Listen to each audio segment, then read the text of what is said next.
ನೋಡೋಣ. ಸಭೆ ಈಗ 2 ಹಂತದಲ್ಲಿ ಆಗ್ತದೆ. ನೀವೇನು ಇಷ್ಟು ದಿವಸ ಕರಿತಿದ್ದಿದ್ರಲ್ಲ, ತಟಸ್ಥ ಪರಿವರ್ತನೆ ಆಗಿ ನಿಷ್ಠಾವಂತ ಆಗಿದೆ. ಪಕ್ಷ ಉಳಿಸ್ಬೇಕನ್ನೋಂಥದ್ದು ಗುಂಪು ದೊಡ್ಡದಾಗ್ತಾಯಿದೆ. ನಾಳೆ ಕೂಡ್ತೀವಿ, ಚರ್ಚೆ ಮಾಡ್ತೀವಿ, ಮುಂದೆ ಏನು ಮಾಡಬೇಕು. ಈ ಅಧ್ಯಕ್ಷತೆಯನ್ನು ಸುತಾರಾಮ್ ಒಪ್ಪು ಪ್ರಶ್ನೆ ಇಲ್ಲ. ಸರ್, ಈಗ ನಾಳಿನ ಸಭೆಯಲ್ಲಿ ರಾಜ್ಯಾಧ್ಯಕ್ಷ ಸ್ಥಾನಕ್ಕೆ ತಮ್ಮ ಟೀಮಿಂದ ಅಭ್ಯರ್ಥಿ ಆಯ್ಕೆ ಮಾಡ್ಕೊತೀರಾ ಸರ್? ನೋಡ್ತೀವಿ, ವಿಚಾರ ಮಾಡ್ತೀವಿ. ಇಲ್ಲ, ಈಗ ಏನು ಯಾವುದೂ ನಾವು ಯಾರು ಆಗಬೇಕು ಅಭ್ಯರ್ಥಿ ಅನ್ನೋದು ಫೈನಲ್ ಮಾಡಿಲ್ಲ. ನಾನು ಮೊನ್ನೆ ವಿಜಯಪುರದಲ್ಲಿ ಹೇಳಿದ್ದೇನು, ಎಲ್ಲರೂ ಕೂಡಿ ಒಂದು ಅಭ್ಯರ್ಥಿಯನ್ನು ಸೂಚನೆ ಮಾಡಿದ್ರೆ ಅವ್ರನ್ನ ನಾವು ಅಭ್ಯರ್ಥಿ ಮಾಡ್ತೀವಿ. ರಾಮುಲ್ ಅವರು ಅಸಮಾಧಾನಗೊಂಡಿದ್ದಾರೆ ಸರ್, ಅದರಲ್ಲಿ ಎಲ್ಲರೂ ಅಸಮಾಧಾನ ಅದ ರೀ. ಈಗ ಯಾರೂ ಸಮಾಧಾನ ಇಲ್ಲ.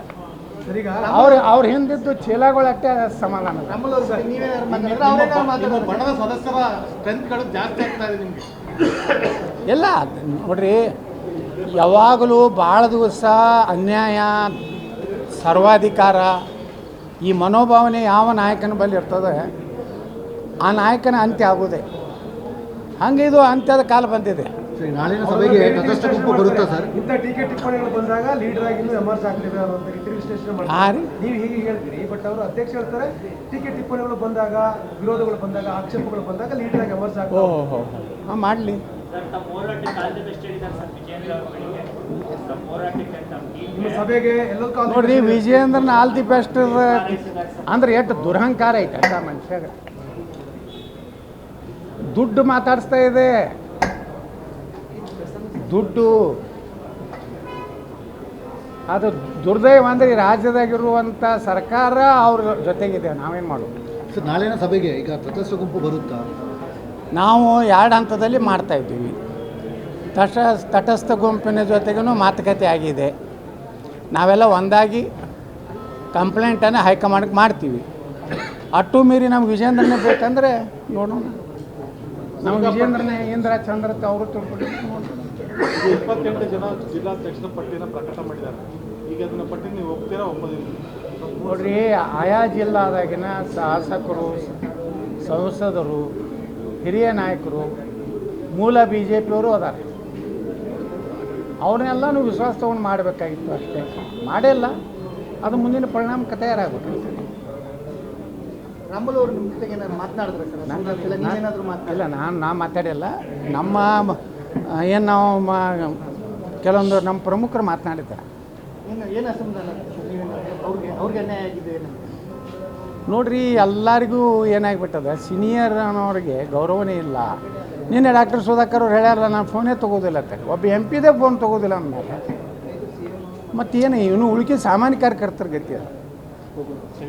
ಒಂದು 2-3 ಬಚ್ಚ ಇಟ್ಟಾನ, ಅವು ಬಂದ ಕೂಡಲೇ ಕೊಳ್ಳಾಗೆ ಅದ ಏನೋ ಹಾಕ್ಕೊಂಡು ಅಗದಿ ಜನರಲ್ ಸೆಕ್ರೆಟರಿ ಅಂತ ಸ್ಟೇಟ್ಮೆಂಟ್ ಕೊಡ್ತಾರಲ್ಲ, ಅವ 10 ಓಟಿಲ್ಲ ಅವ್ರಿಂದ. ಅವು ಯಾವಾಗ ಕಾಂಗ್ರೆಸ್ಗೆ ಹೋಗ್ತಾವೆ ಗೊತ್ತಿಲ್ಲ. ಈಗಾಗಲೇ ಕಾಂಗ್ರೆಸ್ನಲ್ಲಿ ಒಂದು ಸೀಟ್ ಫಿಕ್ಸ್ ಮಾಡ್ಕೊಂಡು ಕೂತು ಇಲ್ಲಿ ಬಂದು BJP ಬಗ್ಗೆ ಮಾತಾಡ್ತಾರೆ.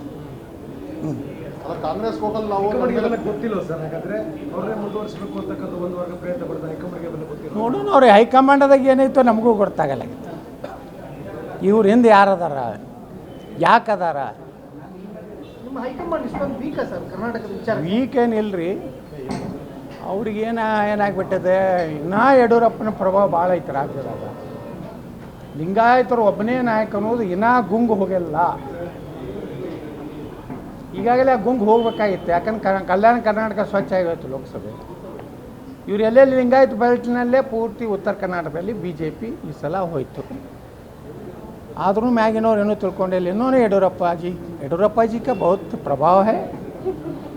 हमारा विजयेंद्र जी बहुत कर्मठ कार्यकर्ता है. ನಮಗಿದೆ ಕತ್ತಿ ಹೊಡಿತಾರೆ ಹೋಗ್ತಾರೆ. ಸುಧಾಕರ್ಗೆ ಇಡೀ ಚಿಕ್ಕಬಳ್ಳಾಪುರ ಬರ್ಕೊಟ್ಟಿಲ್ಲ. ಗ್ಯಾರಂಟಿ ನ್ಯೂಸ್, ಸುದ್ದಿ ಖಚಿತ, ನ್ಯಾಯ ನಿಶ್ಚಿತ.